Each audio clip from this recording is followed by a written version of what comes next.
Hello viewers, আসসালামু আলাইকুম। আজকে ছুটির দিনে তেহারি রান্না করব। তো এই জন্য আমরা কিছু মাংস নিলাম, সঙ্গে প্রয়োজনীয় যে মশলাগুলো আছে ওগুলো নিলাম।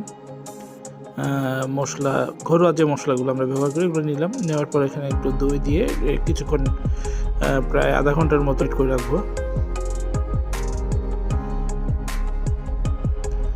তো এখানে আমরা বেশি মাংস নিই না, অল্প মাংস নিয়েছি অল্প রান্নার জন্য।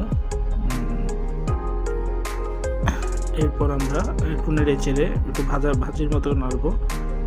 নাড়ার পরে সেখানে আমরা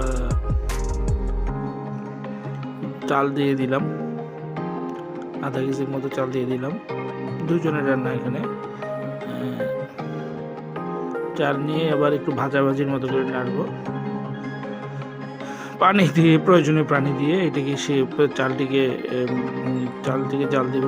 জাল দিয়ে সাথে একসাথে জাল দিব। এই হয়ে গেল, আমরা দেখতে পাচ্ছি মোটামুটি আমাদের হয়ে গেছে। এখন এটাকে পানিটা শুকিয়ে নিয়ে ঝটপট পরিবেশন করবো। হয়ে গেল আমাদের মজার তেহারি, ঘরোয়া রান্না। অল্প সময় অল্প খরচ করে আমরা রান্না করলাম।